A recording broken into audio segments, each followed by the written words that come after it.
Ben voilà, c'est une histoire que j'ai vécue lorsque j'avais la vingtaine. J'étais en région parisienne et je rentrais chez moi le soir, il était tard, il tombait des cordes, c'était au mois de novembre. Et je vois un jeune homme qui fait du stop sur le bord de la route.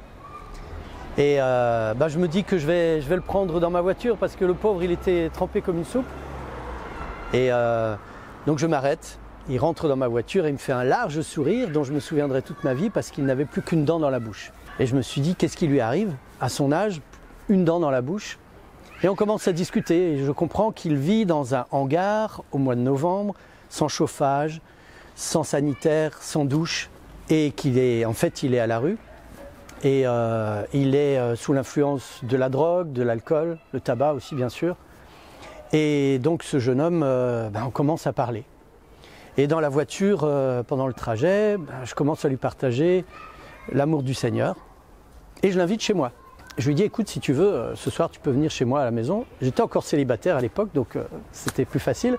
Et d'abord il m'a pris pour un homosexuel qui voulait abuser de lui. Et finalement, il a compris que ce n'était pas le cas.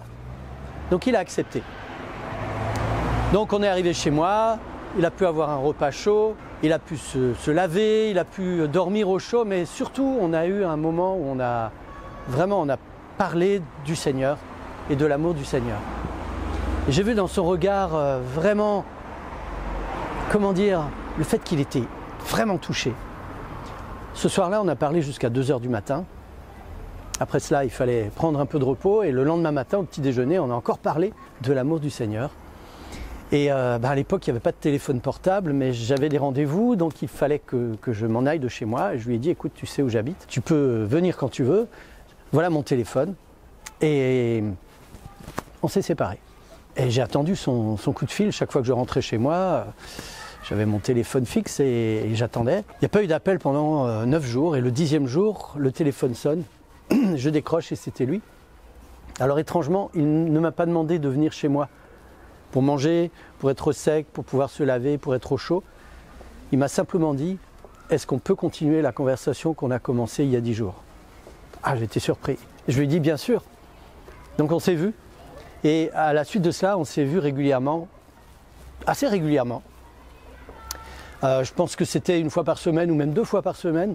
Et je voyais dans son regard un homme qui était touché, profondément touché, parce qu'il était vraiment, comme on dit aujourd'hui, au bout de sa vie.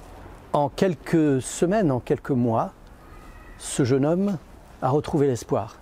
Il a retrouvé une perspective dans sa vie, il a retrouvé une situation, c'est-à-dire qu'il a retrouvé un travail, il a trouvé un logement, il a pu retrouver ses 2 enfants.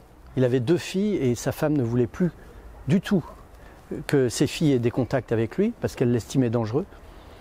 Donc sa femme, voyant le résultat, voyant la conversion de cet homme, a accepté d'elle-même qu'il ait ses filles un week-end sur 2. Et il a retrouvé des dents aussi. Parce que travaillant, il a pu se faire refaire des dents.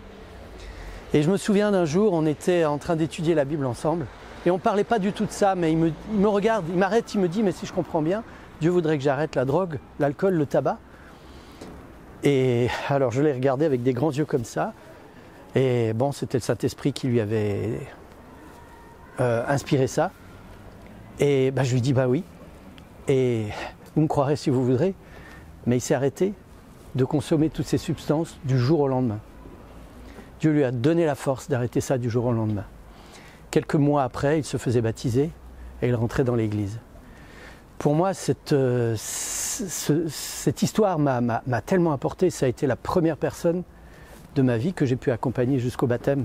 Et ça a été une expérience fabuleuse pour moi parce que je me suis rendu compte de la puissance de Dieu, de l'amour de Dieu. L'amour de Dieu est capable d'atteindre n'importe qui, même les personnes qui sont au fond du gouffre. Et ce jeune homme était vraiment, vraiment au fond du gouffre. Et moi, je remercie Dieu pour ça, pour l'avoir aidé.